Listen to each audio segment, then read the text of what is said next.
Hi there, I'm Nathan Agan. Welcome back to the Working Actors Journey Rehearsal Room. This series we have been continuing our Hamlet project, and we were on Act 2, Scene 1, and the first part of Act 2, Scene 2. If you've been enjoying the series, please subscribe, please get notifications, please let others know. Feel free to leave questions and comments. Of course, this play sparks a lot of debate and discussion. Today may be the kind of final series of this workshop portion, but what you're going to see is not meant to be a final performance, rather just a continued work in progress. This is just the next step. We've had a great time discussing how do we bring these characters to life, how do we bring this language to life, and it would continue to evolve, of course, as we continue to work on it towards a production. We'll continue posting these weekly sessions on YouTube and the podcast for free for everybody to enjoy, so be sure to subscribe and click for notifications. You can go back and watch all of the weeks leading up to it. There are many, many weeks leading up to this point, which are great. Please consider... Oops, you froze. You froze, Nathan. Those who have sent in recent donations. You can also get behind-the-scenes access and some other perks through a monthly contribution via Patreon, starting at just $5 a month. And thank you to some of our patrons, Ivar, Joan, Michele, Jim, Magdalen, Claudia, Clif, and Jeff. Again, if you have any questions or comments or ideas, please put them in the comments below. We'd love to hear from you. And with that, I will turn it to Annie and Randy and let you guys take it for the next couple hours. Enjoy. Thanks, Nathan. All right, Randall, how would you like to start this? Would you like to just take it from your perspective of what we're trying to create?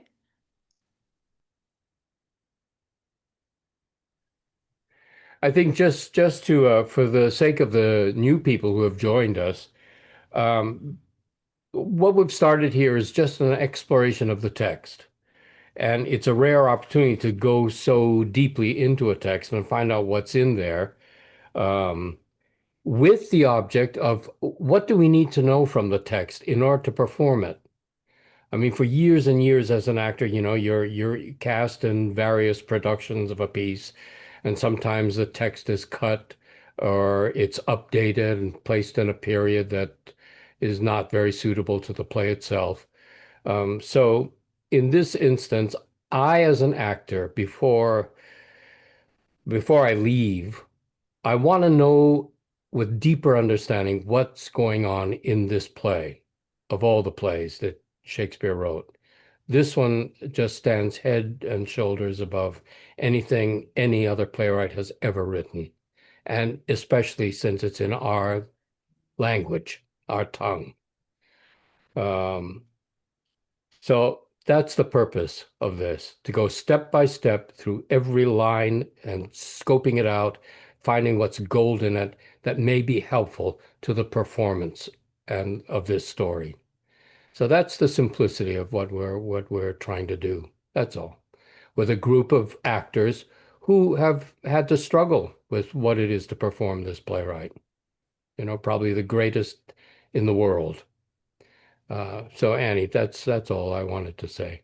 I just want to add to it that the reason that we're explaining this is that because it becomes such a large a project, that we can start to meander off into a world of one character being such and such, or sort of putting a label on a character, or coming in with and I'm most guilty of bringing in information. I never stop. You can even ask Randy that next to our bed is a pile of books. I haven't picked up anything since this started other than the Hamlet books.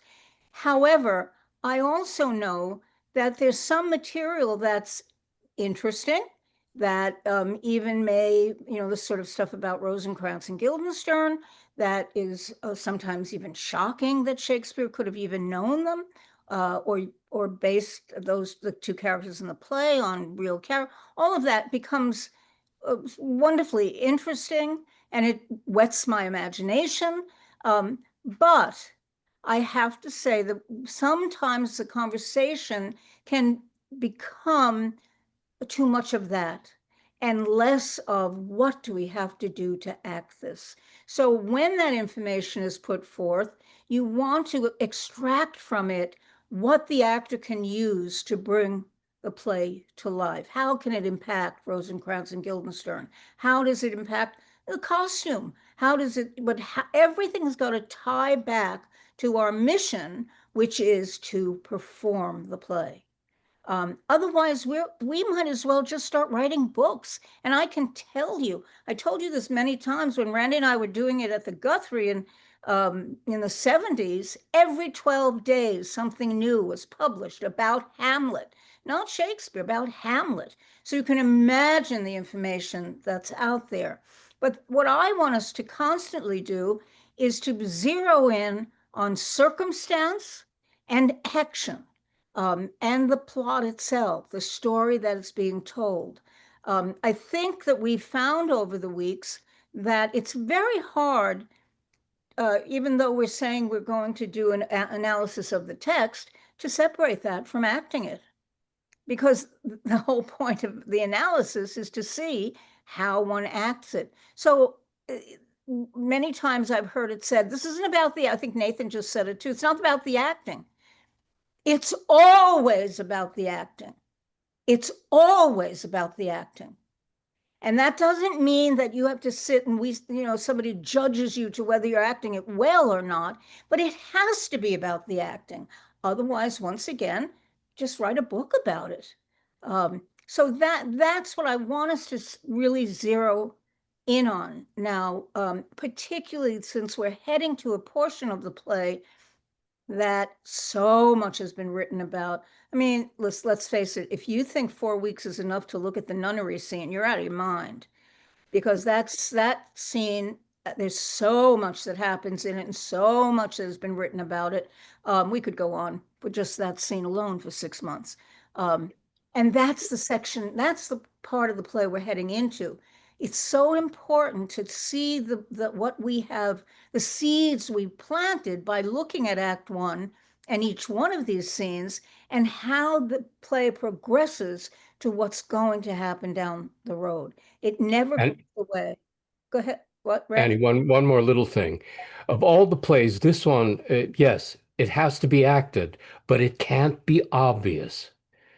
I think what Shakespeare attempts to do is to convince the audience as they're watching it that they're watching actual events occurring. Not actors playing at it, but actually occurring. So the acting has got to be as realistic as, say, doing a Chekhov piece. These characters have got to be plausible human beings going through whatever they're going through, seeing a ghost, interacting together, because players will come into the middle of this piece and be actors. You know, that's when the theatrics can come in, or something theatrical. But in the meantime, the audience has got to be so carried away by these characters and the events that occur to them that there's no thought that they're actors playing these parts. And how to mesmerize the audience so that they sit there believing that these things are occurring right in front of their eyes. You know, the prince can't be just an actor who spouts off beautiful speeches. Performance shouldn't be even enter their minds. They should see an actual human being going through what he must go through. But it's true of all of the characters: Ophelia, Polonius, Claudius, Gertrude, all of them. So that by the time you get to the end of the play, what should happen in the audience, because it's a tragedy, they shouldn't take sides. If they boo Claudius or applaud at his death, you failed. You failed. They should feel as much for him as for anyone. For Ophelia's death, what Laertes has to go through, even Claudius struggling with his own conscience, they must feel something. Watching a human being agonize. And by the end of the play, they should be devastated that all these characters have been caught up in a maelstrom and destroy themselves. You know, the pain of the tragedy should be palpable, but it only will occur if the acting is absolutely plausible and real. No trace of artificiality or theatrics. And that's the magic of this. Then you have these wonderful players come in who are the tragedians of the city. So they are actors of great depth, not mere clowns, although there's a clown in the troupe because you need clowns in your troupe, but whose specialty is tragedy. So the challenge for an actor is to be that plausible, that real in your performance. Any trace of performance undercuts what the playwright is attempting to do and the magic he's trying to spin in that audience. But what we see too in the play is agonizing to watch. Has to do with murder. It has to do with suffering. It has to do with lust. It has to do with the evil things in our nature, as well as the good. So it's a massive and challenging undertaking to do this particular piece. And it's very rarely successful, I don't think. For me, of the American actors who probably succeeded at it, I never saw his performance because he was in the last century, but it was Edwin Booth, who was probably America's greatest Hamlet. And just judging from his own personal dealing with a brother having assassinated one of the most beloved presidents, his Hamlet must have radiated with that kind of torment, you know? And he must have endowed the character with it, given it. At any rate, so by trying to understand how the play unfolds step by step is quite a task, but hopefully it can lead to that kind of performance which is totally convincing, totally plausible. That's all. Now go, act. Now go, right, act, right. Okay. All right. So what I'd like to do today is, since this is our last session with this little chunk of the play, starting with Polonius Reynaldo and ending with the news brought back by Voltimand and Cornelius. If you remember last week, Randy had suggested that we look back on those speeches or those moments that reflect on Fortinbras. Just so that when we get to the Voltimand section, we've taken a look at what Horatio says and what Claudia says, and then the news that Voltimand brings back, and to make sure that we're all getting the picture of what is being said, but also the importance of Fortinbras being discussed at all. Okay. So, and I am going to do this somewhat randomly, if you don't mind, because again, it's more about the content of the speeches. It's not doing a scene, the content of what's being said. So we can compare what's being said by Horatio and what Horatio has heard through rumor and what Claudius tells the court, and then the news that Voltimand brings back. Okay? So let me just grab my little casting, unless anybody has questions or anything to add to this. Okay, so Nick, if you would do that first Horatio speech about Fortinbras, give everybody a chance if they have their text in front of them, if they want to follow along. And remember, it starts with Marcellus not understanding why they're keeping the watch. So that's right. One of the elements in this. These men have not been told about Fortinbras at all.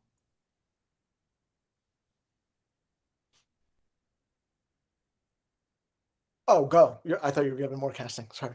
Just start with that. Yep. Okay. That can I. At least the whisper goes so.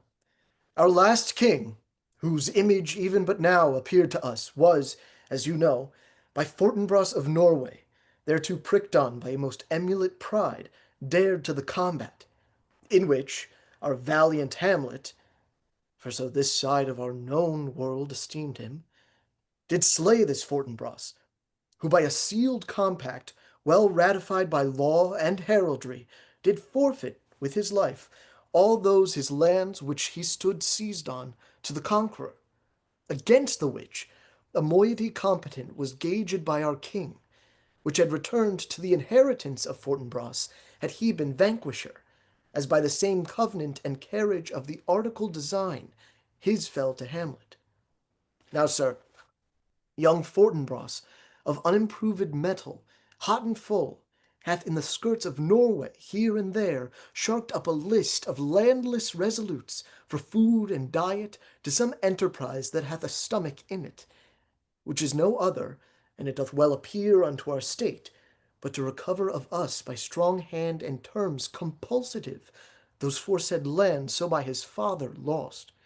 And this, I take it, is the main motive of our preparations, the source of this our watch, and the chief head of this post-haste and roamage in the land. Good. Okay, so let's just take a look at all of the facts that we know. I want to point out to you that 3 times the word land is used: landless, land, and land. That's what this is about. As we go through this, I hope you'll also understand a little bit more about the folio. The things that are capitalized in the folio is not just to give it emphasis, but it's showing the importance of something that's happening in the script.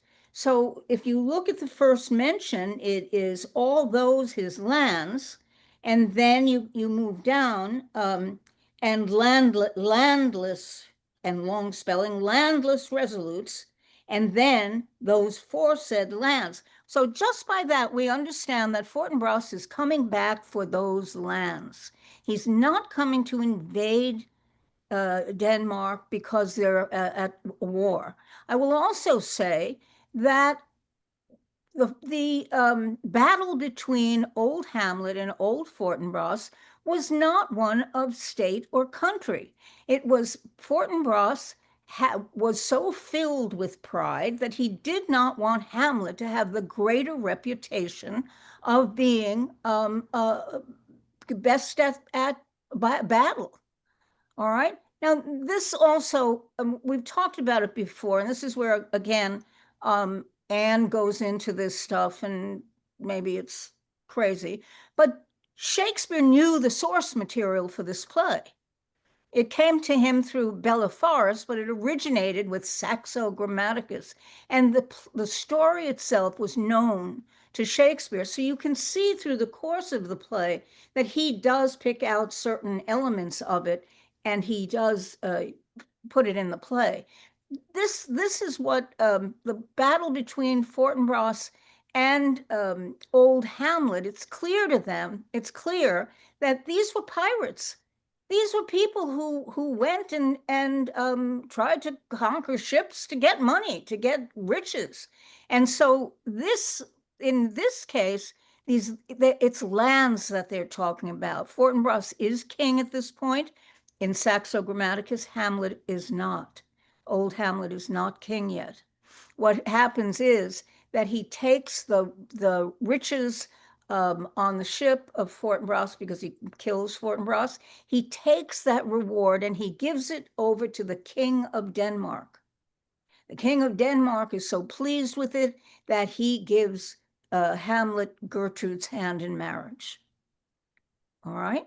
But what's important to me is that you understand this is not about 2 people who are 2 kings who are fighting for the state, for the country. This was a personal argument. Now, why is it important? Because the lands will go to, and look at the capital I, the inheritance of Fortinbras, not to Norway, to the inheritance of Fortinbras, and if Hamlet is killed, his lands will go to young Hamlet. Wait, repeat that again, Annie, or If Clarify? Fortinbras, okay, if Fortinbras is killed, all right, his lands Yes, will go, I'm sorry, will go to Hamlet. If right. Hamlet is killed, his lands will go to the inheritance of Fortinbras, yes, of Fortinbras, who would be Hamlet. I'm sorry, who would Young go, Fortinbras. yes. So my point, Randy, is I'm not explaining as clearly as I'd like, is that this is a personal battle between two men, and the deal is that whatever happens to these riches, they will go to the inheritance of these two men, either Yes, to young Hamlet or to young Fortinbras, not to Denmark, not to Norway. So right, Fortinbras does have a right to ask for those lands because Hamlet's not king. right. Lands now are going to Claudius and the new king. Yeah, So it's changed the game here. And that compact, this is why this is important. Hey, listen, this speech is always cut out because then it's not easy to do. But what's inherent in it for us to know, of course, all the audience isn't going to know it, but what's important about it is that compact by law and heraldry, capital H, long spelling heraldry. The details of that law were spelled out.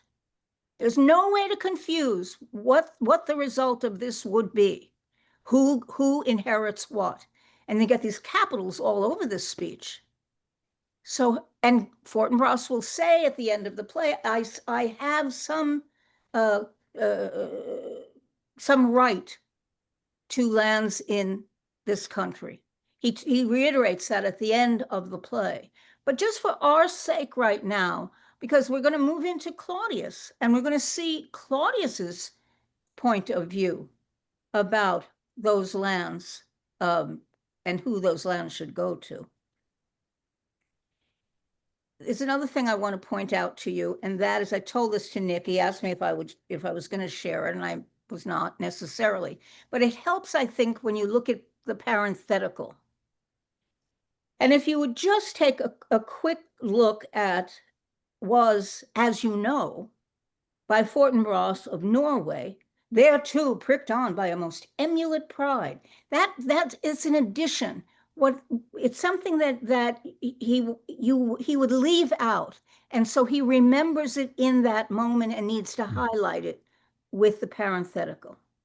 Okay, so now I'm going to show you the second one is for so this side of our known world esteemed him. The ghost that they just saw is not valiant, is not noble. He has signs of being from hell, signs of not being what the old king was known for. And that's what the known world means. All right? That this side of the known world esteemed him.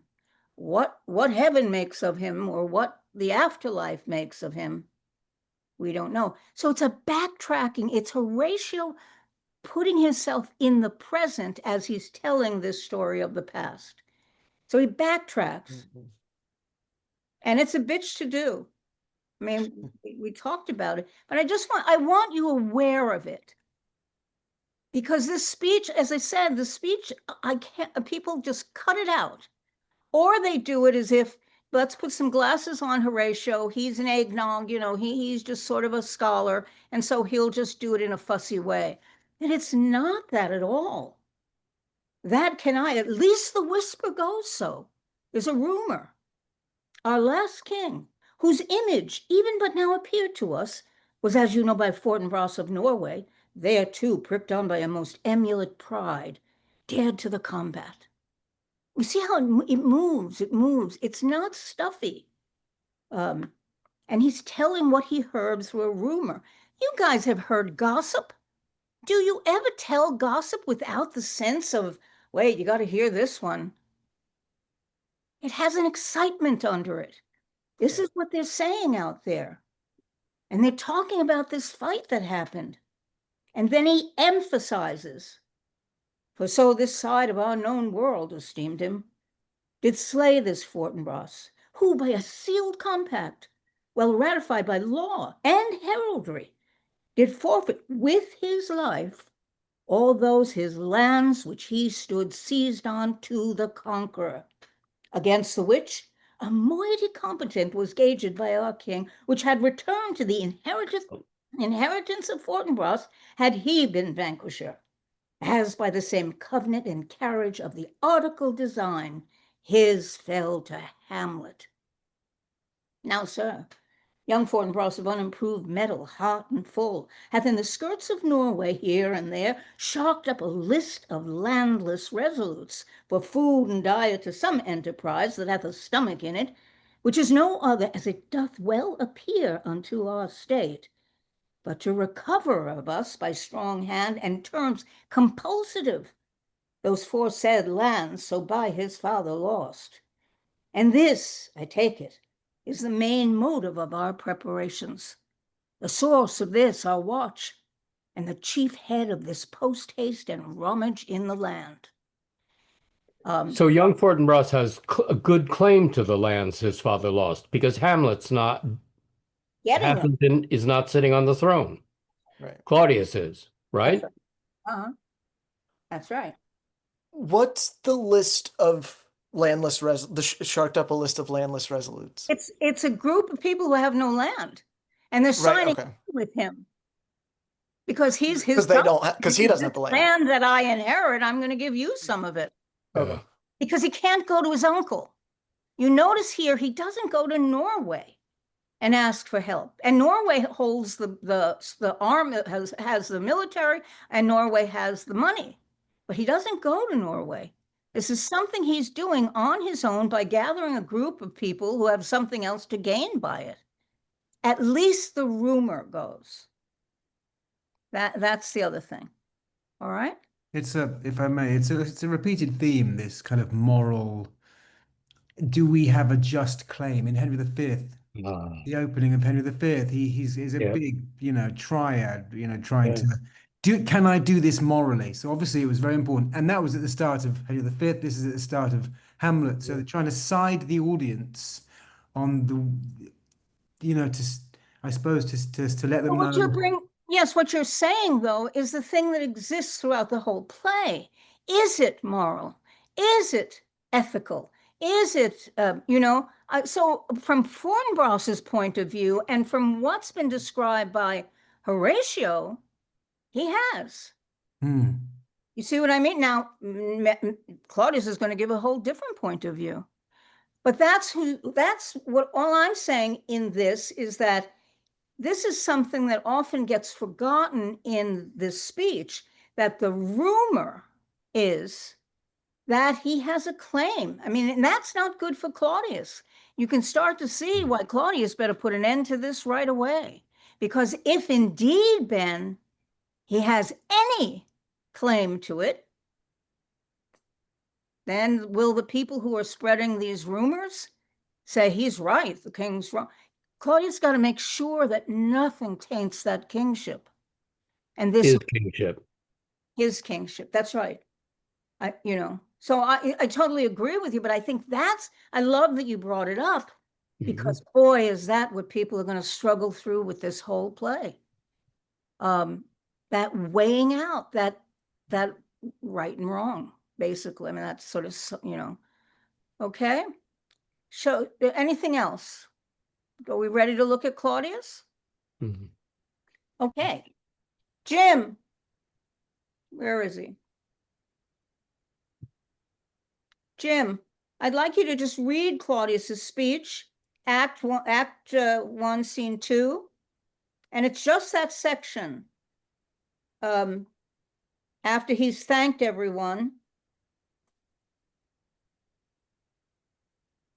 for all our... But pick it up. Now follows that, Yeah, can you hear me okay? Yes. Yep. Now follows that young Fortinbras, holding a weak supposal to our worth, or thinking by our late dear brother's death, our state to be disjoint and out of frame, collegiate with this dream of his advantage, He hath not failed to pester us with message, importing the surrender of those lands lost by his father, with all bonds of law, to our most valiant brother. So much for him. Keep going. Oh, now. I had okay. Now, for ourself and for this time of meeting, thus much the business is. We have here writ to Norway, uncle of young Fortinbras, who, impotent and bedrid, scarcely hears of this his nephew's purpose to suppress his further gate herein, in that the levies, the lists, and full proportions are all made out of his subject. And we here dispatch you, good Cornelius, and you, Voltimand, forbearers of this meeting to old Norway, giving to you no further personal power to business with the king, more than the scope of these dilated articles allow. Farewell, and let your haste command your duty. Good. Good, thank you. All right, so let's see how Claudius views what happened. Now for the first time we're learning that Fortinbras has sent him messages. You know, the men are keeping the watch in case Fortinbras invades Denmark. They're keeping the watch. Why? But here we have from Claudius that he sent messages insisting on getting those lands back. And notice that Claudius says to our brother, not to his inheritance. And now, since I'm king, I therefore should keep those lands. So he leaves a very important part of this out, which was that compact that was made. All right. The other thing that he puts into, huh? Was it? Somebody say something? No. Okay. The other thing that he puts into this is sick and bedrid Norway. There's an uncle who's sick and bedrid. You lucky people have me. I'm strong. I'm worthy of running a country. But this king, this uncle, he's sick. He didn't even hear that his nephew's doing this. So again, he's putting in something that makes him look, again, better than the old Norway. And it's subtle. It's subtle. But why bring it up? Oh, because it makes a point. All right. And what has he done? He's gone to Norway. He's going to go to Norway to stop this because he knows that Norway controls the purse and controls the land. I mean, in the military. So he's going to get Norway to stop Fortinbras, right? With me? And he's going to send Cornelius and Voltimand. And again, one of the important things here, get ready for it, folks, because I'm not so sure that there are governments that aren't using that right now. Definitely. We're not going to tell you why you're keeping the watch. We're not going to allow Voltimand and Cornelius to go any further than what's in these articles. There's a control. There's a control over information. And they both will give their allegiance to him. But that's it. And these dilated articles, he hands them the articles and what he wants Norway to do. They agree and they leave. All right? They go. Voltimand and Cornelius go. And it sounds like they bring back very good news. All right? All of this, you see, this is where you would say, all right, so why is she making such a big deal of it? Everything is indicative of how somebody acts. I don't mean actors acting. I mean the character, the choices they make, what they choose to say, what they do. It's not just lumped into the Fortinbras story. And you know what? He's not that important. Let's just get rid of him. Bring him in at the end.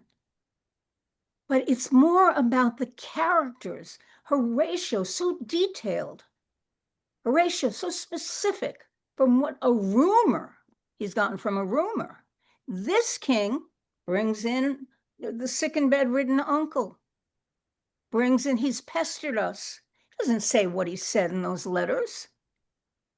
You know, so it's about you playing Claudius, and it's again color to your performance and our understanding of Claudius as the play moves forward.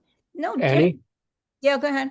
Annie, do you think that he has also fortified his throne, his kingship, by saying there's a threat to the kingdom, and I need to be made king to handle it, right? Yes. Do you think that was part of Oh, absolutely. his And argument? remember, everything was riding on this invasion, this the threat of Fortinbras. That's why they got married. That's why the mourning was cut short. Because this warlike state. We were in trouble. We were in trouble here. And so everybody can wink at incest. Everybody can wink at mourning not being long enough. Everybody can, because here's what has caused it. Fortinbras. I mean, it's a great thing for him to glom onto. And now he can add to that his ability to just handle something like this as king. Now we start to color Claudius. He's many things. He's not Trump. He's not Richard Nixon or whoever the hell you His own. He's Claudius. Yeah. And he's different how he deals with things moment to moment. But boy, the thing that's at the base of this, guys, he cannot afford to make mistakes. He's on slippery ground. And so he's going to put forth strength. The speech he gives to Hamlet in this scene. Look how wonderful that speech is. It's awful that he's not allowing that young man to mourn his father's death more than a month. But the way he presents it is to almost shame Hamlet's mourning and do it convincingly. Your father lost a father. That father lost his. And the survivor bound. What a good man. Oh my God. And the audience too should be going along with that or question it, wondering. And all of a sudden, things that are important get forgotten. Hold on to that one because we divert. And what's important gets forgotten because I'm so good in showing you how I'm right for this throne. Wonderful. All of you should want to just do Claudius. Because he's colors, so much happening. All right. Now, I think I covered that pretty completely, right? So let's move on then to Voltmund coming back. Why do we have to even bring them back? I think we have to bring them back because all of this that has occurred needs to somehow be concluded on, summed up. Put to bed. And because Fortinbras is going to make another appearance. So he can't just show up on his way to Poland without something happening with that meeting between Voltmund, Cornelius, and Old Norway. So let's take a look at that speech now. Brings us right up to date to that. And Sharon, Sharon Polson, is she there? I'm here. Could you read the Voltimand for us? Yeah. Are we in, we're in 2-2? Yep. Hold on, my computer is taking a minute. Yeah, I have to find it too. Most fair return? Yep. Great.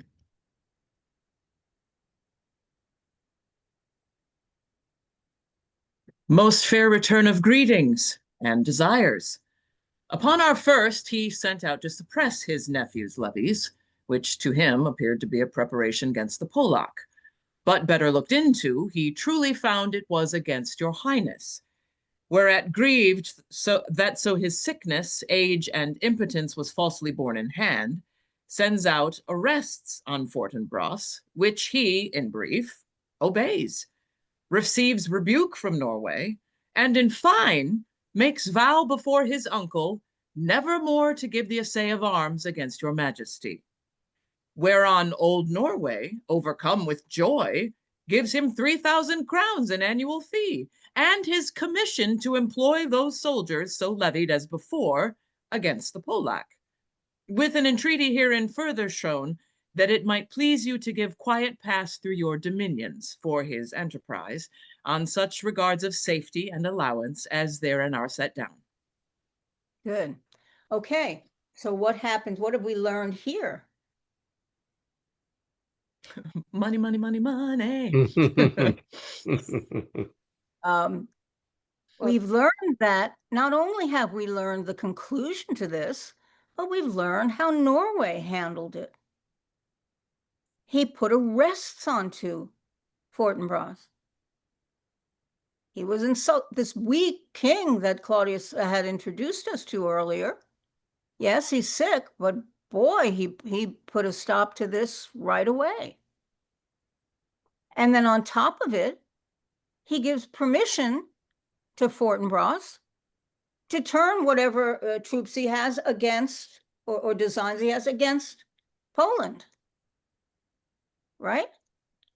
The thing that is a little troubling to me, but again, just troubling me, is that a smart thing for Claudius to just accept at the end of this speech that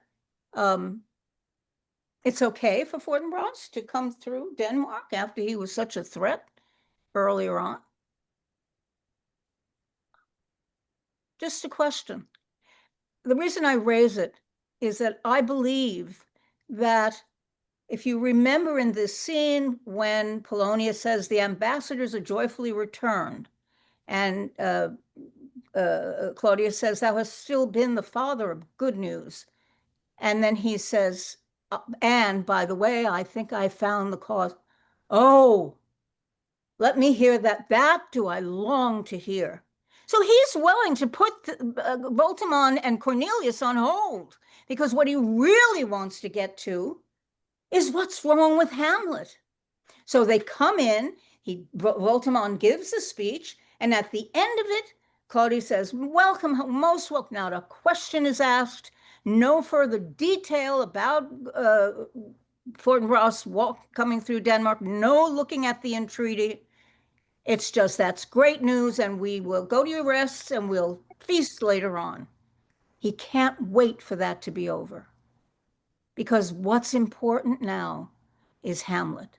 And what I'm bringing out here, I believe, is that what was very important in the beginning of the play, Fortinbras, Fortinbras, Fortinbras, we have to stop Fortinbras. We've just changed that because there's something more central to Claudius that he's concerned about. Or maybe it wasn't such a dire, dangerous thing to begin with. But it was made that, wasn't it? Yes. Yes, exactly. Exactly. But now we're ready to move on to the star of the show. Ah, yes. Hamlet. And what's interesting to me is that as we will learn that this is 2 months that have gone by, and people question, what was he doing in those 2 months? He's becoming the center of attention. That's what he's doing. He's making everybody curious about this change internally and externally. Who is this guy walking in the lobby, reading a book? Who is that? What's wrong with him? So he's become the center of attention. And he's placed himself now in a place where he can observe everybody around him. All right? That's what, that again, we don't have a story that says, here's what I was doing during those. All I'm saying is that stuff we do know is that he's been known to walk for hours reading a book. And Gertrude knows about it. Polonius knows about it. You know, so I think that now what we're doing, Shakespeare is allowing us to switch now to the focus being on Hamlet. So we're able to get Fortinbras under control. That's not the threat.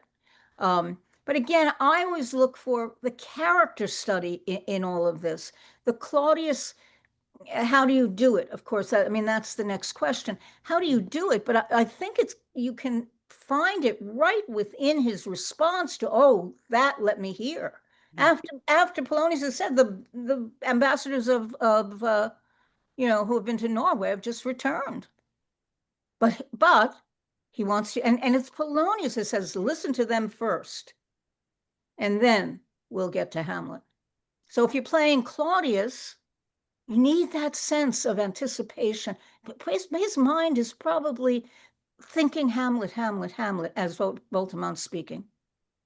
So that by the end of it, what he can do is bring it to a joyful end. We'll eat, later on, we'll feast. Now, let's get to the thing I want to know about. Make sense? I have a question, Annie. Yeah. Yeah. So the Hamlet making himself the center of attention. So did he have to, because and this is possibly a naive assumption, because he spent so much time at school. So does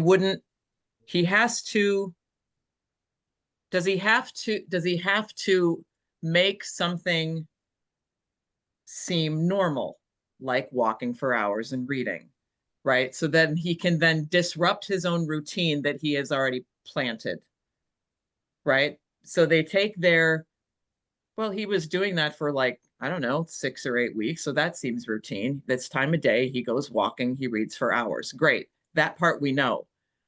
Now there are little slips starting to come in. So now that we start to question what we thought was his routine. So is that part of him also building into his world of becoming center of attention? Because everybody, right? Polonius knows that he goes and walks and reads. The queen does too, but is that from him establishing it from being stuck at home now, or from before? No, let me, I'm not sure this will answer your question, but let me just, if you will, go back to Saxo Grammaticus for a minute. And that is the character of Amleth pretends to be mad. Because that way, no one will find him a threat. And I think that what's happening here is Hamlet now is not necessarily, I mean, I'm not saying that he's mad, but his clothing has changed. We've heard that from Ophelia. And even Claudia says that nor the outside or the inside is what it was. So who he was in that first scene in the court, that must have changed because Claudius has recognized some change in Hamlet. You know? So so Sharon, I think that it's not so much, I think it's about, yes, being this, he becomes the center of attention, but I think what's happening is he can do this by being harmless. If you're crazy, you're not going to be a threat. However, everybody wants to get to the bottom of that crazy. And the only one I think who perhaps brings a little doubt to all of it is Claudius. But a lot of this is going to come from Claudius's guilt, A lot of it's going to come from Gertrude's guilt. I think it'd be no other than the man, his father's death and our hasty marriage. That's her guilt. Polonius's guilt is, oh my God, I thought he was going to rack you. But he really is mad. Now everybody's into the analysis of Hamlet and why he's mad, why he's changed. But it's keeping them off the track of revenge or anything that down the road he's going to have to accomplish, because now he's mad. I don't know quite the right word, but more than melancholy, let's say. And I bring that back to looking at that character in Saxo Grammaticus and then seeing where this goes. I don't think Hamlet, of course, is mad. I know there have been productions where people like to make Ophelia mad in the Polonius scene. Somehow the seeds of her madness have already been sown. Or that Hamlet is actually mad. Who wouldn't be if you saw your father as a ghost? I don't think that that's what this is about. I think this is about Hamlet knowing how to feign madness when necessary. Because it's going to be quite honest with Rosencrantz and Guildenstern. Oh, by the way, here's another thing to keep in mind. In the whole idea in Saxo Grammaticus is being mad gives you the opportunity to be honest, because only crazy people are honest in this world where everyone smiles and becomes a villain. So Hamlet can say things that are so honest, and they won't take the same offense. You were going to see that down the road when Polonius says, oh, although this be madness, there's yet some, merit in it. He finds that that's not quite mad, is it? And it's going to happen with Rosencrantz and Guildenstern. He's going to be quite direct with them. Do you see what I mean? So he will choose when. And his way of being mad is not, I'm crazy. It's going to be his behavior towards people and what he says to them. I don't know that that's answered your question at all, but obviously it just made me go on. Also, too, I got to entertain his real feelings about having seen his father's ghost. Yes, they're with him And always. it is not whether or not that ghost comes from hell or not. It gave him information that he's got to live with now. That his father was murdered secretly, poisoned by his uncle. So he's got to wrestle with that. He's got to wrestle still with his grief that if indeed it's his father's ghost that he saw, his father is suffering in the other world. So he carries that. He carries the knowledge that all his mourning, the clothes that he was wearing in the first court scene, is part of the appearance of life. It's custom. And he finds that despicable, So he can be honest, and he can put on an antic disposition when it's necessary, but he can be honest. And I think that's the most important thing. I do He can too. be honest with his grief, honest with this and that, because everybody looks at him as crazy. Yep. Okay, so he is. The players will give him the means necessary to uncover the truth of whether or not his uncle killed his father. And that will be the big breakthrough when they arrive. But in the meantime, he's got to beat it out, ponder it out, and wrestle with it, agonize over it. What to do? He can't just go up to his uncle and kill him. That would throw the entire kingdom into chaos.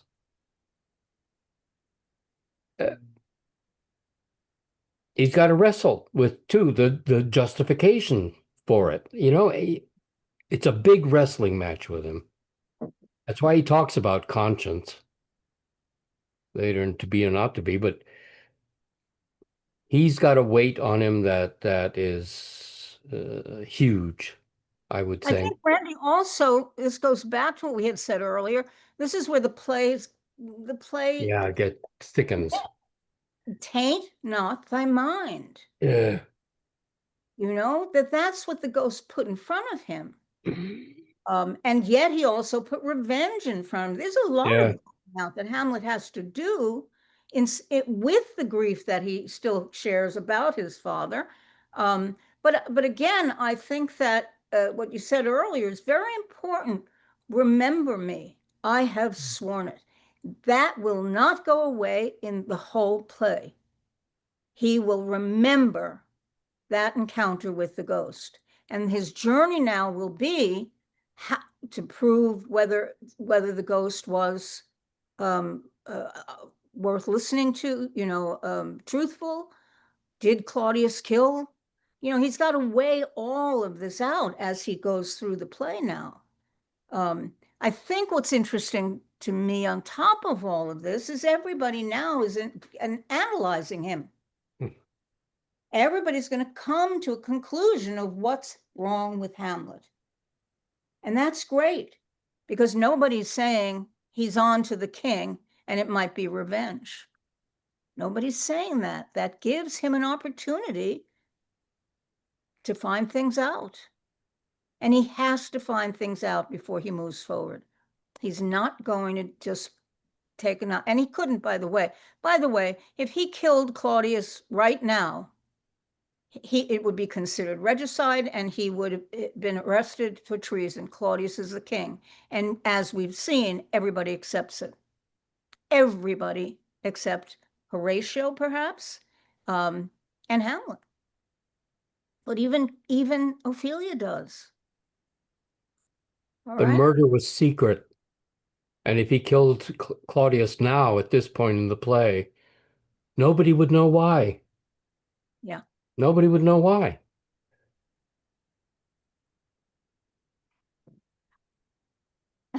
I think we've The plot thickens. An inside view of what life in this apartment is like every single day. And then when we fight, that's even better when we come to the opposite. Oh, Lord. But it is the kind of thing that I do think I hope that you all take that journey in your imagination and please. take on Hamlet as a human being. Take on all of these characters and think, wow, even the great Stanislavski, what if? What if? You have to be able to allow yourself, to say what if, and put yourself in Hamlet's shoes. Yeah. Put yourself into Ophelia's shoes. That's why I say to you with Claudius, the thing that I come up with is he can't afford a mistake. He better be nice to Rosencrantz and Guildenstern. He better give advice publicly to Hamlet about mourning, and he better be damn good at it. Because when he starts to, it starts to, the seams break apart, or little bits start to show, and they will, that's where we're all heading, towards that play within a play. But he's got to be careful now. He's got to make sure he's the best king, he's the best uncle, he's the best husband that one would never question his ability to do what he does. That's why I think it's crazy when you see productions already, make him some kind of evil guy. This doesn't make any sense to me. It's the same thing we watched in production. So I won't even tell you which one it was, but Polonius had a woman in bed. And I thought, what the hell are you doing? How stupid is that, to allow him to have a young girl in his bed when he has a daughter? The play, you cannot be greater than Shakespeare. Give it up. Give it up. You cannot be greater than Shakespeare. So stupid. But we want to be. Wasn't that Branagh's film? Let's twist this a little bit. It would have been a better play. Right. Go ahead, Jim. What? Wasn't that Kenneth Branagh's film where Polonius was in bed with a whore? Yeah, we watched 3 of them, and all of them were disappointing. Let me say, everybody has a viewpoint of what they want to show. When, I keep remembering Morris Karnofsky saw Olivier's Lear, and we said, what do you think? Because Morris is one of the greatest American Lears that this country has ever known. And we said, Morris, what did you think? What did you think? And he said, I thought, is that all he's got? And I thought, this is so perfect, you know? But that's Morris. There are other people who, Randy and I watched the King Lear, and we thought pretty good. When we first saw it, we thought pretty good.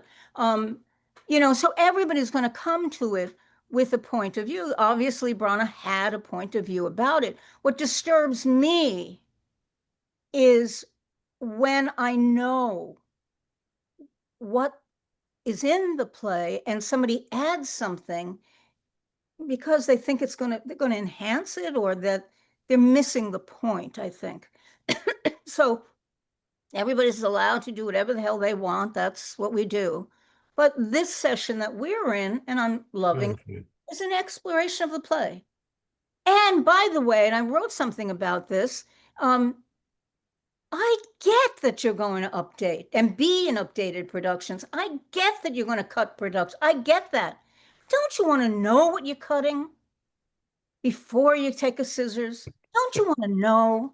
Or do you want to just go in and assume that you know?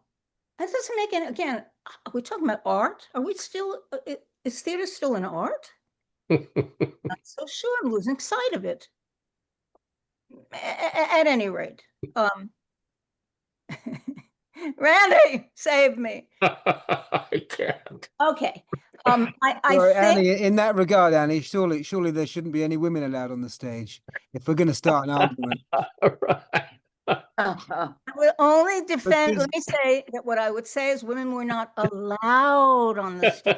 women If were, they by were, law, we would have used them. by law, and public opinion, though. So there you go. Even though on the continent there were women in the Commedia dell'arte troupe. Dell'arte, that's right. It was just the stage was too smutty. It was too smutty for women. For the English.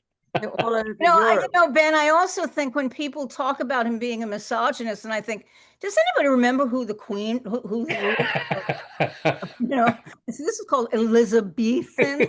I mean, I'm not so sure that I would, you know, put my misogyny out there when my ruler is a woman. And look at this country. We can't even get one to be president. Damn it. We're misogynists with all of our progress. Ugh. At any rate, I'm Italian. Bear with me. At any rate, shall we save me and take a look at that whole scene from Reynaldo all the way to Voltimand? All right. Let me get the casting out. Randall. Oh. Terry, would you do Reynaldo? Sarah, here's your opportunity. Ophelia. You know who I'm, Sarah Mabes, yeah. Ben's here. Claudius. Michele, Gertrude. Liz, would you do Voltimand for us? Sharon Rosencrantz. And Nick, I'm going to ask you to do Guildenstern. Okay? And whenever you're ready, guys, let's.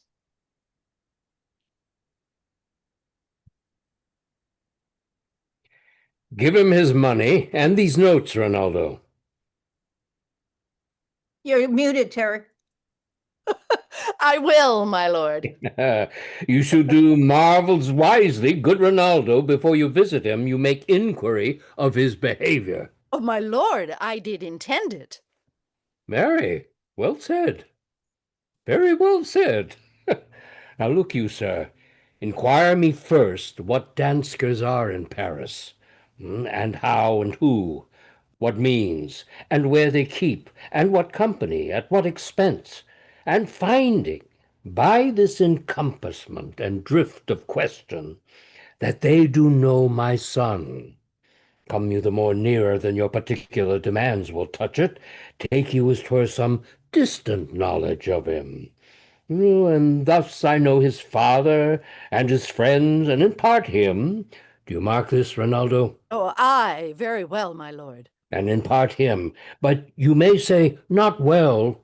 But if it be he, I mean, he's very wild, addicted so-and-so.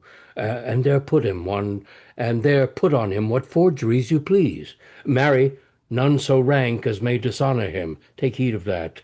But, sir, such wanton, wild, unusual slips as our companions noted and most known to youth and liberty. As gaming, my lord. Aye, or drinking, fencing, swearing, quarreling, drabbing, you may go so far. My lord, that would dishonor him. Oh, faith, no, as you may season it in the charge. You must not put another scandal on him that he is open to incontinency, that's not my meaning, but breathe his faults so quaintly, that they may seem the taints of liberty, the flash and outbreak of a fiery mind, a savageness in unreclaimed blood of general assault. But, my good lord. Wherefore should you do this? Aye, my lord, I would know that.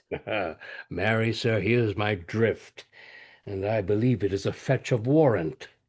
You laying these slight sullies on my son, as 'twere a thing a little soiled in the working. Mark you your party in converse, him you would sound, having ever seen. In the predominant crimes, the youth you breathe of guilty, be assured, he closes with you in this consequence.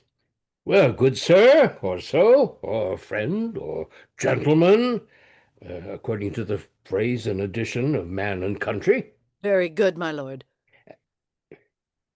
And then, sir, does he this. He does, what was I about to say? I was about to say something. Where did I leave? At closes in the consequence, at friend or so, and gentleman. Closes in the consequence. Aye, marry. He closes with you thus. I know the gentleman. I saw him yesterday, or t'other day, or then and then, with such, and as you say, there was he gaming, there o'ertook in his rouse, there falling out at tennis, or perchance, I saw him enter such a house of sale, videlicet a brothel, or so forth. See you now? Your bait of falsehood takes this carp of truth, and thus do we of wisdom and of reach with windlasses, and with assays of bias, by indirections find directions out. So by my former lecture and advice shall you, my son. You have me, have you not? Oh, my lord, I have. God buy you. Fare you well. Good, my lord. Observe his inclination in yourself. Oh, I shall, my lord. And let him ply his music. Well, my lord. Farewell. How now, Ophelia? What's the matter? Alas, my lord, I have been so affrighted. With what in the name of heaven? My lord, as I was sewing in my chamber, Lord Hamlet, with his doublet all unbraced, no hat upon his head, his stockings fouled, unguarded, and down guided to his ankle, pale as a shirt, his knees knocking each other, and with looks so piteous and purport, as if he had been loosed out of hell. To speak of horrors, he comes before me. Mad for thy love? My lord, I do not know, but I truly do fear it. Well, what said he? He took me by the wrists and held me hard. Then goes he to the length of all his arm, and with his other hand thus o'er his brow, he falls to such perusal of my face as he would draw it. Long stayed he so, at last a little shaking of mine arm, and thrice his head thus waving up and down, he raised a sigh so piteous and profound that it did seem to shatter all his bulk and end his being. That done, he lets me go, and with his head over his shoulders, turned, he seemed to find his way without his eyes, for out of doors he went without their help, and to the last bended their light on me. Go with me. I will go seek the king. This is the very ecstasy of love, whose violent property fordoes itself and leads the will to desperate undertakings, as oft as any passion under heaven that does afflict our natures. And I'm sorry. What, have you given him any hard words of late? No, my good lord, but as you did command, I did repel his letters and denied his access to me. That hath made him mad. Ah, I'm sorry that with better speed and judgment I had not quoted him. I fear he did but trifle and meant to wreck thee. But beshrew my jealousy. It seems it is as proper to our age to cast beyond ourselves in our opinions as it is common for the younger sort to lack discretion. Come, go we to the king. This must be known. Being kept close might move more grief to hide than hate to utter love. Welcome, dear Rosencrantz and Guildenstern. Moreover, that we much did long to see you, the need we have to use you did provoke our hasty sending. Something have you heard of Hamlet's transformation? So I call it, since neither the exterior nor the inward man resembles what it was. What it should be, more than his father's death, that thus hath put him so much from the understanding of himself, I cannot dream of. I entreat you both, that being of so young days brought up with him, and since so neighbored to his youth and humor, that you vouchsafe your rest here in our court some little time, so by your companies to draw him on to pleasures, and to gather so much as from occasions you may glean, that opened lies within our remedy. Good gentlemen, he hath much talked of you, and sure I am to men there are not living to whom he more adheres. If it will please you to show us so much gentry and goodwill, as to expend your time with us a while, for the supply and profit of our hope, your visitation shall receive such thanks as fits a king's remembrance. Both your majesties might, by the sovereign power you had of us, put your dread pleasures more into command than to entreaty. But we both obey, and here give up ourselves in the full bent to lay our services freely at your feet, to be commanded. Thanks, Rosencrantz and gentle Guildenstern. Thanks, Guildenstern and gentle Rosencrantz. And I beseech you instantly to visit my too much changed son. Go, some of ye, and bring the gentleman where Hamlet is. Heavens make our presence and our practices pleasant and helpful to him. Amen. The ambassadors from Norway, my good lord, are joyfully returned. Thou still hast been the father of good news. Have I, my lord? Assure you, my good liege, I hold my duty as I hold my soul, both to my God, one to my gracious king. And I do think, or else this brain of mine hunts not the trail of policy so sure as it I have used to do, that I have found the very cause of Hamlet's lunacy. Oh, speak of that. That do I long to hear. Yeah, give first admittance to the ambassadors. My news shall be the news to that great feast. Thyself do grace to them and bring them in. He tells me, my sweet queen, that he hath found the head and source of all your son's distemper. I doubt it is no other but the main, his father's death, and our o'erhasty marriage. Well, we shall sift him. Welcome, good friends. Say, Voltimand, what news from our brother Norway? Most fair return of greetings and desires. Upon our first, he sent out to suppress his nephew's levies, which to him appeared to be a preparation against the Polack. But better looked into, he truly found it was against your highness, whereat grieved that so his sickness, age, and impotence was falsely borne in hand, sent out arrests on Fortinbras, which he, in brief, obeys, receives rebuke from Norway, and in fine makes vow before his uncle never more to give their say of arms against your majesty.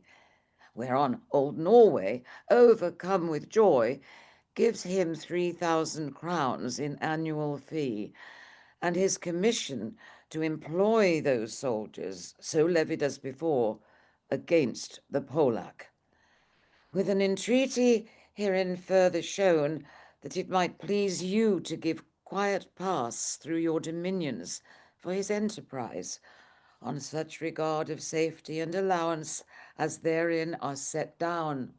It likes us well, and at our more considered time we'll read and answer and think upon this business. Meantime, we thank you for your well-took labor. Go to your rest. At night we'll feast together. Most welcome home. Good. Good. Any observations? Any, Dan, you've seen something. I've never heard you not have an observation. Ben Rigel. Oh. Just thinking. Nothing's formulated into anything. I don't know. I was just listening. I'm not shy. I haven't gotten it formulated yet. Okay. Yeah. Listen, I think that I'm hoping that some of the stuff that some things occurred to me actually for the first time in listening to it, and it seems to me that in that Reynaldo and Polonius scene, it's almost as if he's teaching Reynaldo how to be a spy. And Reynaldo is very good. Oh my God! It's as if yes, I meant to keep tabs on him, but boy, what you're showing me, fabulous. You have me, have you not? I have, my lord. I will, my lord. You know, there seems to be a progression in it that has to do with Polonius giving not only detail but surprise, drabbing. You can go for but that would dishonor. No, because you can do this. Do you see? I mean, I think that allows the scene to, first of all, we learn Polonius likes to think he knows everything. We're going to see that through the course of the play. That's why I think he's so disappointed with Ophelia when he says, I'm sorry. I thought he meant to wreck. That's only one mistake I've ever made in my life. But there it is, you know. So I think that that's part of, I'd like to see that happen between Polonius and Reynaldo, you know. Can we do it one more time? And just see what we get? All right.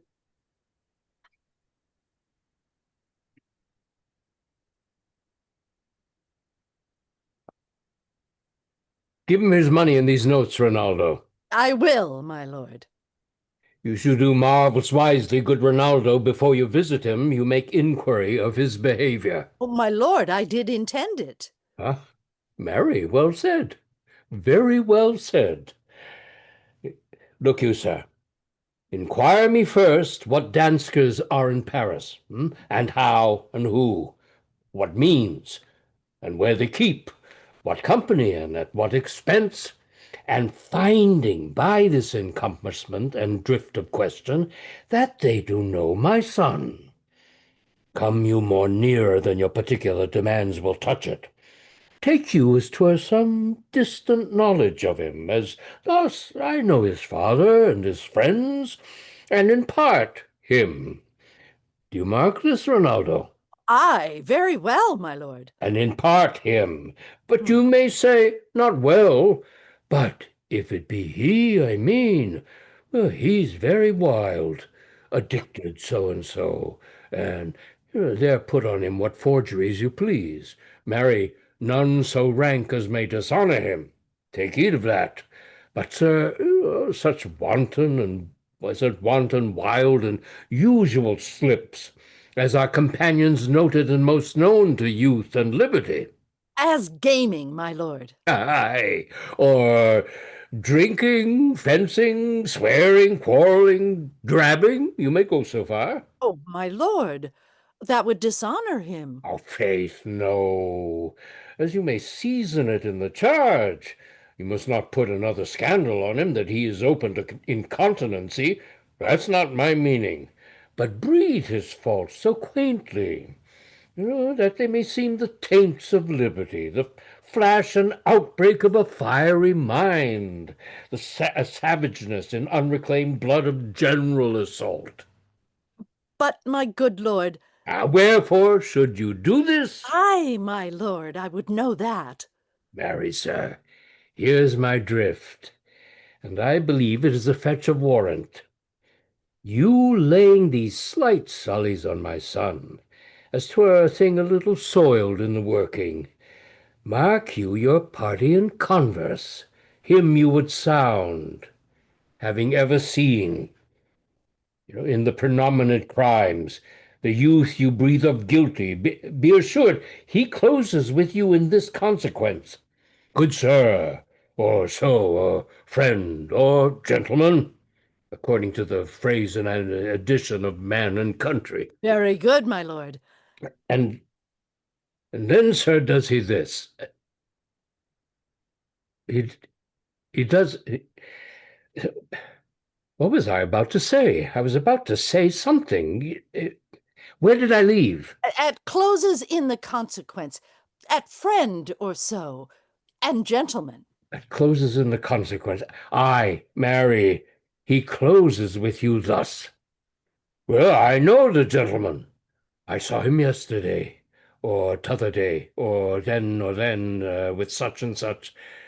And as you say, there was he gaming, or there o'ertook in his rouse, or there falling out at tennis, or perchance I saw him enter such a house of sale, illicit, a brothel, or so forth.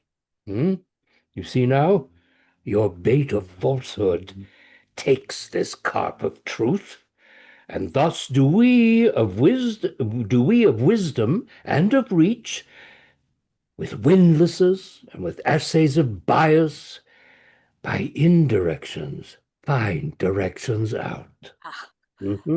So by my former lecture and advice shall you, my son. You have me, have you not? Aye, my lord, I have. God by you, fare you well. Good, my lord. Observe his inclination in yourself. I shall, my lord. And let him ply his music. Ah, well, my lord. Farewell. Good. Good. You see the difference? Yeah. One other little element I want to add to it. I think maybe I found the reason he forgets. And you started to do it, Randy. You started to do the impressions of the man, and that it's threw such me. good acting that Reynaldo says, "Very good, my lord," and you're so puffed up about it being good acting. I was accounted a good actor. He Yes. was. I was killed in the Capitol. That's right. So that he has this moment of "very good, my lord," and he's puffed up about it, and then what was I going to say? Because again, his ego is being complimented. It's going to happen with Claudius too, by the way. Thou hast been the father of good news. Thou still hast been the father of good news. Have I, my lord? Anytime somebody compliments Polonius, he is on a high. That's why he defends himself later on when he says, "Have I ever proven anything? Have I ever done anything that hasn't proven?" And Claudius is, "Not that I know." From this, if this prove otherwise, that he's certain, and he likes being complimented for it, and he's sure, so it's all of those things. But Terry, you see, I thought now Reynaldo is a participant and not just a servant. Right. Just a yes man. Intrigued by this. Very good, my lord. That kind of Oh, thing. yeah. Right. That's cool. It was wonderful. It's great. And again, we need to go the next. But I think, as I said, I'm always looking to see what can we uncover about the character and what's the consistency as we move through the play. You know, when we were at APT, I don't know if any of you remember this, but when maybe I did it before APT, what we did was to take just your character's lines and find out when they repeated a phrase or what they talked about most. We did it with Titus Andronicus and Lucius, Titus' eldest son. If you remember, I don't know how many of you know the play, I'm going to assume you do, but Aaron the Moor learns through the course of the play that Lucius is a religious man.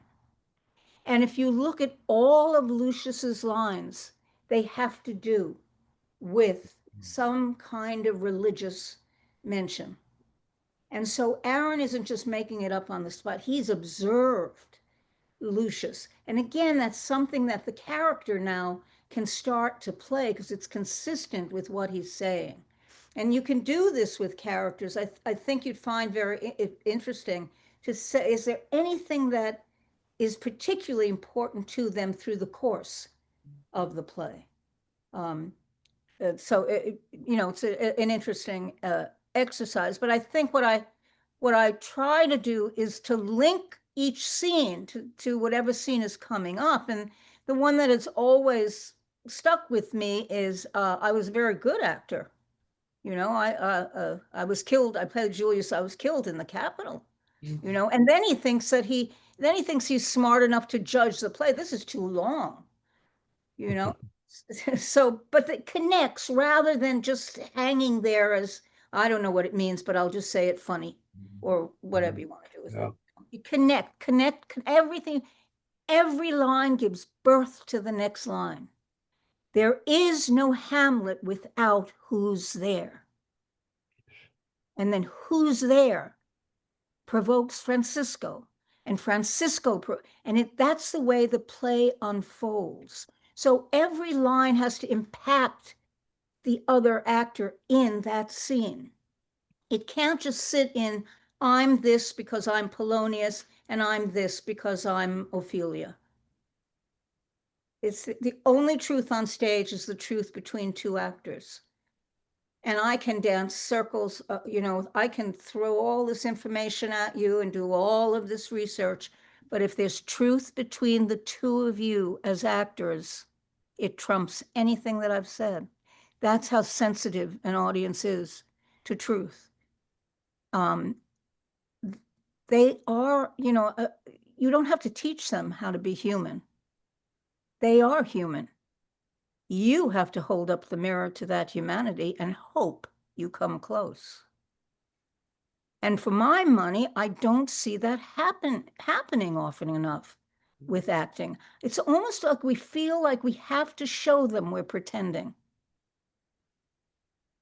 But I don't believe that's true.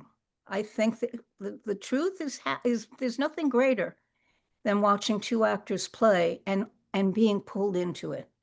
All right. So that's what I'm looking for in each one of these scenes. Same thing with Ophelia.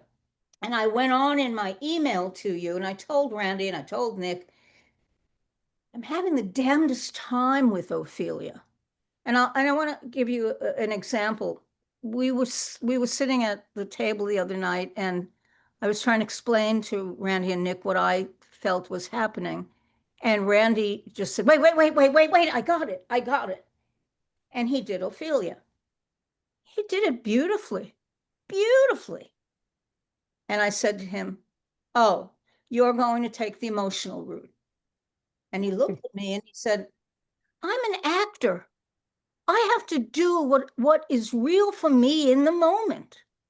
And I agree with that.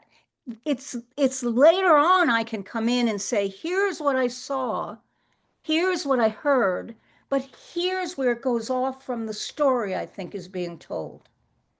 But again, I said to him, it was beautifully acted. And it actually put doubt in me.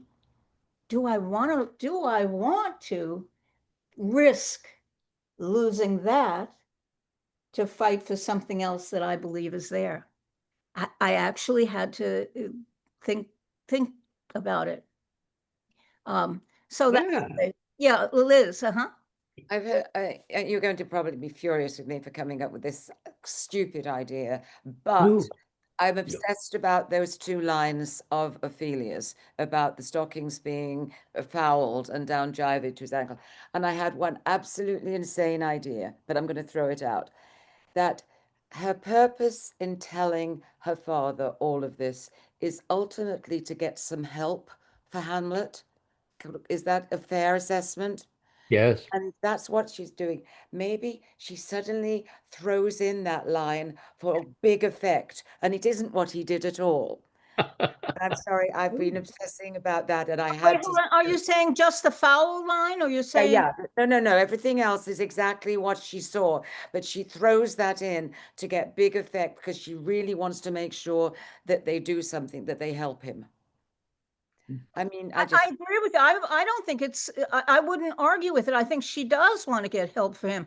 The way I would say that I think she wants to get help for him is to understand what it is. I mean, it's when the father says, "Mad for thy love." And what she has been fed by Laertes and by Polonius in that earlier scene, I think she must be in such a quandary of how to deal with any kind of uh, moment with Hamlet, particularly since she's already denied the letters and the access. So I agree with you, but I think the only way to get help for him is for her to describe clearly to Polonius. This goes beyond the first section. I think that first section of description is different from the second. And so no, I think you're dead on. I think that's what she wants. But one of the things that I found is that when she comes in and she says, "My Lord, I've been so affrighted," not sad, no, not mournful. He frightened her. How he looked, how he behaved, frightened her. And oftentimes actresses will turn it into, "This is how I felt," rather than what he said. He says, "What said he? He took me by the wrist and held me hard. Then goes he to the length of all his arm, and with his hand over his brow, he falls to such perusal of my face as he would draw it. Long stayed he so. At last, a little shaking of my arm, and his head thus waving up and down, he raised a sigh so piteous and profound, as it did seem to shatter all his being. That done, he lets me go, and with his eyes over his shoulder turn, he seemed to find his way without his eyes. For at the last he bended his eye on me. I forgot the notes, but there's a sense of momentum. This is what happened, as opposed to, "He took me by the wrist and held me hard." Then goes he to the length of all. I miss the detail if I don't see her back in that room recreating it, because at the end of it, and I've seen productions where Polonius will put his cape around her and hug her, and it's about Hamlet. And I don't know. She says, "I don't know, but I fear it." Fear twice is mentioned. Annie, if I could say something, I feel like there's a clue later in the play from Ophelia about her observation of Hamlet, that he was the glass of fashion, the mold of form, the observed of all observers. He was comme il faut in his accoutrement, before this madness. So I feel that that's a clue as to this speech, that it's so out of character for him to be in disarray, and it's shocking. And I think that's where the fear comes from, that there's no guile in Ophelia as to manipulating anything. She's just true blue, I feel. And so I feel like what she's authentic. I mean, I feel like she cannot dissemble, and so that's my feeling. She says the truth in this play of a lot of dissembling, and so I think I think she is affrighted, and I think she is describing her, you know, whatever. So that's my 2 cents on that. So anyway. I do, and I agree with you. I don't think anyone is disagreeing. I don't think we're saying she's not authentic. And again, what I want to do is zero in on the action. And this is where I said earlier, when Randy did it the other night, he wept. He wept. And as I said to you, he was so engaged that's fine. That's the actor acting it. But what I don't want to lose sight of is the action and you're right, that description I think is a very important description to what she sees when he comes in to her chamber. This is a Hamlet that is unidentifiable to her. But I don't think it's about authentic or anything other than, although I will tell you, when I was young, I thought she was lying. And the reason I thought she was lying was when they meet, nobody says, gosh, that was amazing when you came into my room. I mean, there's no mention of it at all. I backed off of them. And that was me being young and stupid. But so I do, Jesse, I do agree with you. I think she is authentic. But the question that I have is in Polonius's response to it. Go with me. We will go seek the king. He's not putting his arm around her and saying, oh, my dear daughter, I'm sorry you had to witness this. He's saying whatever she put in front of him is causing him to do something he didn't want to do originally. He tried to get her to stop seeing Hamlet before it became a rumor in the court. He didn't want the king to know this at all. That's why he said that line about you'll tender me a fool. And a lot of people interpret that you'll give me you'll give me a child, you'll tend a fool as a baby. But the other side of it is that I'm going to get a reputation for being a fool, for allowing you to have a relationship with somebody who only wants to rack you and doesn't have any intention of marrying you. My reputation is at stake. So now when she describes that to him, there's something in that description that is saying it's greater than whatever he even thought. Because he doesn't touch her. He looks at her. He keeps his eyes on her, but he doesn't touch her. He doesn't envelop her in his arms. He doesn't say, I love you. It's strange behavior. So that's all I keep looking at. What provokes him to respond the way he responds? That's all. I agree with you totally. Yes, I mean, I guess I was speaking to Liz, going that maybe these down-gyved things were a sort of an embellishment, an exaggeration of what was going on. Only those 2 lines. Everything else is fine. I find it ghastly that he came in with his stockings fouled, and it seemed so alien to everything we know about him. Those 2 lines that I'm just playing, and I don't do anything with them. But Liz, if I may, just to make it feel a little less, they are stockings, so they're only, they're They're gartered stockings, so they've fallen down. They're single stockings on either leg, and they've fallen down to his floor. Now, foul doesn't necessarily mean he's crapped himself. And if he had, they wouldn't affect the stocking anyway. They're dirty. So it's not saying he's not wearing any underwear. Just the stockings, they could be very dirty. And the royal court, white would be a color that they were all wearing. So very clearly, if someone's got dirty, it's obvious.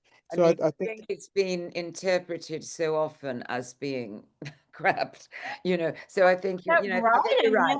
I like this much better. It I did like not occur to me. For me, spoiled. I thought, I thought Never occurred to me that it was crap. Not me neither. Me Oh my neither. God, is this my dirty mind? yes. No, but I mean, I've read sort of glosses have suggested such things. One thing that occurs to me, though, is Shakespeare's genius in he does not play the scene in front of the audience between Hamlet and Ophelia. Right. He lets Ophelia play it for the Yes. audience, so he doesn't have to repeat it, because the most important thing is the effect that it's going to have on Polonius. And so I mean, it keeps the play moving. And that's interesting, because when we never see him, the glass of fashion and the mold of form, that other speech, we never see him that way. We only find out so many things about him through Ophelia.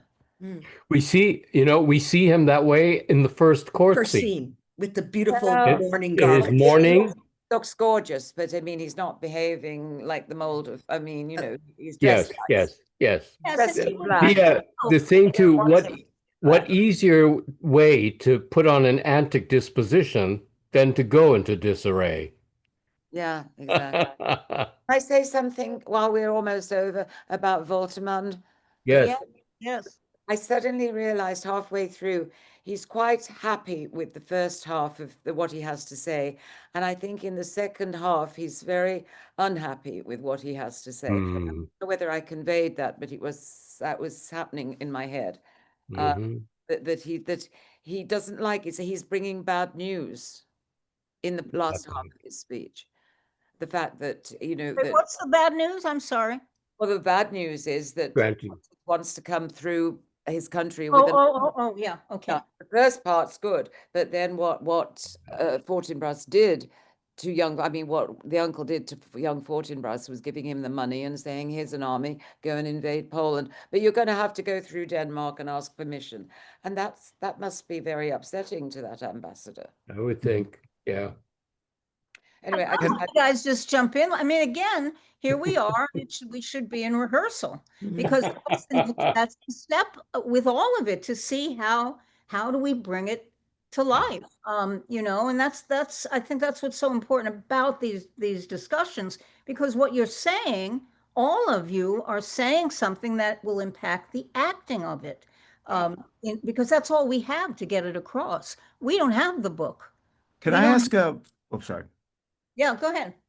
I was just wondering, and I apologize, because I know I came in a little late, and so sometimes I'm afraid I'm going to bring up something somebody may have already mentioned is very obvious. Putting these scenes back to back, I mean, a lot of people talked about, and it's very obvious the play is so much about spying and planning to spy on things, and what do we overhear and what do we don't. These two scenes back to back, the Reynaldo scene, which you never get to see, where Polonius goes into excruciating and detail about how to spy on for relatively unimportant reasons, and then juxtaposed with Rosencrantz and Guildenstern come in, and Claudius's idea is, hey, so you guys kind of know him a little bit. You want to just sort of hang out with him, and maybe you can pick up some things. Just the difference in the level of plotting going on with Claudius and Gertrude's vague sort of idea of just hang out together. Maybe we'll learn something, as opposed to Polonius, who has step-by-step instructions. Although, I think that's interesting. Although I think that scene is one of the places where Claudius comes closest to making an uncharacteristic mistake, because he is too bald. He says, I am using you. I am really worried about Hamlet. I need you to do this. And that's where Gertrude comes in, and she's far more politic, and she says, She flatters them. Oh, he loves you so much. It would be so nice for And he gives him. them a He would reward. enjoy your visit so much. I think the supply and profit of the hope is, I think, young Hamlet, that you will make him feel good. You know, he'll feel so much better. Not that we need to find out what's wrong with him, but you will do something nice for him. And if you do that, we'll pay you. You know, it's But much you're more both right. political, much more political. You're both right, though, because Polonius's approach is detailed, Ben. You're absolutely right. And so with Claudius, however, and I think, again, Michele, I back you 100%. When I saw that word, the need we have to use you, Use. it made me, you know, and again, how much can you do with it? It's one word. But again, when you put it all together, you look at him and he does almost give too much information. What it could be beyond his, well, he doesn't have to say that. He's, you know, but there's something about Claudius's speech that is I think you're right, on the brink of, wait, this is not quite the direct, get them to do what you want. And Gertrude, I think Gertrude, we saw it in that Act 1, Scene 2. Yes. He always comes in to save him. Save him. He does it there too. You know, when she says, let not thy mother lose her prayers. After Claudius says this long speech about you are our son and you are this, that, and Hamlet doesn't respond to him. She comes in to say, let us not lose our prayers. I shall in all my best obey you, madam. So, Annie, this leads me to a practical question, I think, if I were to play Claudius, which would be, you know, we talked about, you know, we've established it's been a couple of months since we've last seen all these people. You know, my question becomes, you know, if I was playing Claudius, how have I changed in this 2 months? You know, just thinking about the idea that, and I loved it, the discussion that I sort of came in a little late on, the idea that you know, the king is sort of like, yeah, the Voltimand stuff, but the Hamlet thing, I need to hear more about that. So Hamlet has become a worry, Yes. or possibly, you know, not that he's figured out the murder, but you know, why is Hamlet, is he planning on making his claim to the throne, or what is it? So it became intriguing to me to wonder, you know, would Claudius look a little different? Has he, you know, sprouted a couple extra gray hairs in these 2 months?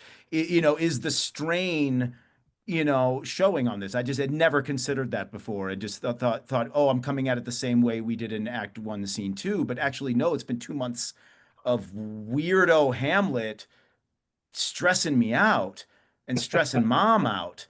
And, you know, I don't know, it just made me wonder what kind of fun choices could be made, even in the look of how Claudius is. That's you know? really fun. Oh, we'd have to see. I think there has, again, you look at the way Claudius addresses the court in the first scene, is quite confident. You know, this one, as Michele points out, this just a little, is he about to do something that's not quite as confident? And she comes in and she does it beautifully. And he doesn't offer them a reward. And then, of course, that decision that people sometimes make about Rosencrantz, thanks, gentle Rosencrantz and Guildenstern, thanks Guildenstern, gentle Rosencrantz, that people have made the choice for her to correct him. No matter how you play it, even if you don't intentionally do the kind of, I'll take care of this because you're an idiot, and you have to be careful of that being what it sounds like. I think that what she can do, and Terry, you brought it up in your email to me, she can equalize the gentleman, because he calls one gentleman and the other not. He doesn't use gentleman. So the second one, she switches and she gives the gentleman to the other character. So it can, but no matter how you do it, she seems to save the day again, if it's either one of them, by bringing this to a happy end. And she's the one also who says, bring these gentlemen to where Hamlet is, you know. I think let's all keep a good close view of Gertrude, because sometimes I've seen her just sort of fall in the background, or I mean, there's been this trend lately. I don't know why, but it's as if the only thing that Claudius and Gertrude have with each other is sex. That there's this kind of kissing the ear and nibbling and Hamlet has one line about it, but to allow her to still be queen. These Mhm. She's have the to put up imperial jointress of the state. Yeah, that's right. And so they have to put up a front to these people. What they do in their bedroom, that's their business, but not when they're in public.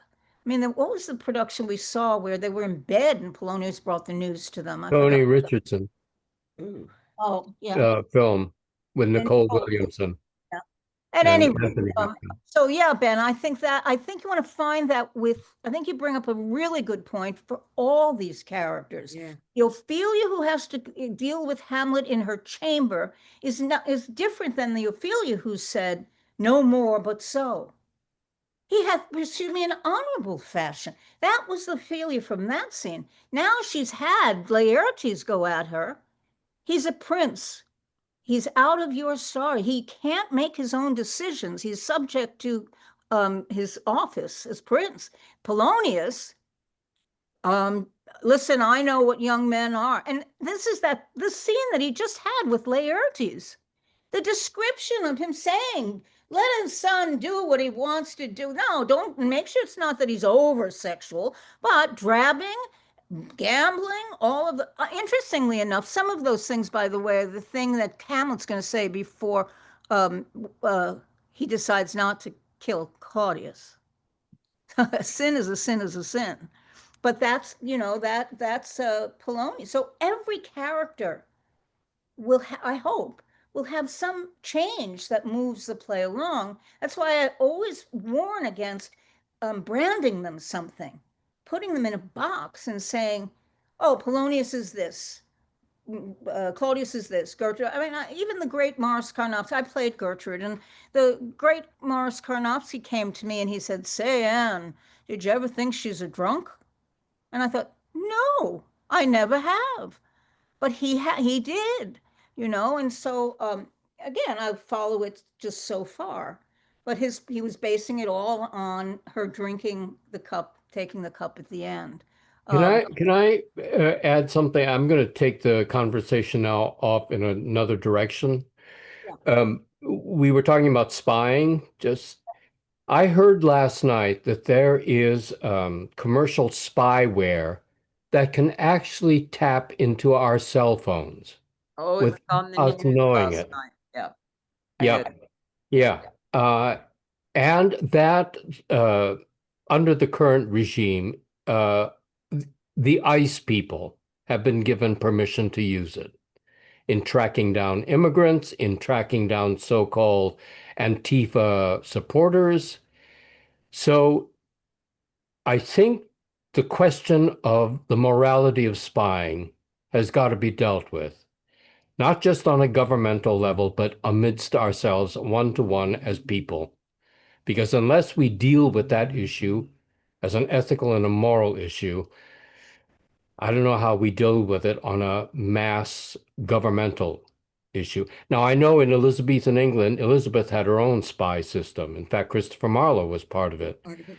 But, Waltham, head spy. but we have to determine whether in a democracy we can tolerate such a thing. You know?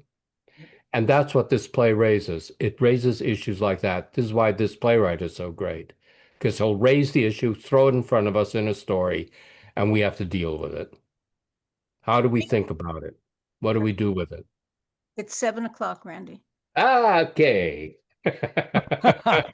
Well, yeah, just a tiny little issue to wrap things up there, Randy. Thank you very much for that moral quandary you've put us all in. No, and the questions. I will try to steer it back to the play specifically. But Randy, you bring up great questions. The questions of acting these characters, they're just getting so exciting, and it's just so fun to see everybody kind of feed off each other's ideas. And I just want to say I really loved the kind of the tracking of the subplot of Fortinbras. And it reminded me of a production I had seen where at the very end, I don't know if the actor knew, the subplot as specifically as we kind of dove into it here, but he came in when everybody was dead, and it almost seemed like he was upset, like he was really ready for a fight, and he was really ready to just like, okay, we're gonna work this out, and he just, it almost seemed like steam was coming off his head when he took the throne, and I was watching this going, I think I'm watching a history play. And these people in Denmark, boy, they really just can't cut a break. We're about to see what keeps going on. But I don't know, maybe they did have that conversation of what is Fortinbras really after. So it was really fun cracking that subplot with you guys here, and I certainly learned a lot more than I had known. And like I said, uh, the questions and what everybody's bringing up about how to play these characters and what they might know or what they might be toying at, as Annie has said, it's all great, and then we just need kind of the next step of, yeah, if you're actually playing this, what do you try? What works in the moment? So this was really exciting, and I think a great conclusion to this part of the play, Act Two, Scene One, and the beginning of Act Two, Scene Two. So I just want to thank everybody for your participation in these past 4 weeks, and we will be moving on to the next part of Act Two, Scene Two. We got a lot more to go, and we won't even get through all of it in the next little bit, but it's exciting to see where these characters continue to go. So I want to thank everybody. Annie, is there anything else you want to share? Yeah. I want to share is that those people who have now gone through these 4 sessions will have that opportunity to now join Like you to read. actors. If you had told Nathan that you would like, or me, that you would like to participate as an actor. So our group now it's expanding, which, by the way, means that we can do 3 goes at a scene because we'll have enough actors to switch around. So I'm looking forward to that. I just wanted you to be aware that now we move on, and those of you who have sat through this and participated, but not as an actor, you'll have that opportunity. Yes, and so if you haven't filled out that form, please do so as soon as you can, so that we can, start to figure out who's kind of in that mix. And of course, more audience members are welcome if there are people that friends or associates, and some of you have already done this. So I appreciate that very much. You reach out to other people, and yeah, feel free to share that form, and it's open to anyone to at least fill out, and we can kind of continue to manage numbers at that point. But thank you guys all so much. Really wonderful session today. Thank you. And we'll see you back next time in the rehearsal room. Have a great week. Thank you. Bye, everyone. Thank you. Bye.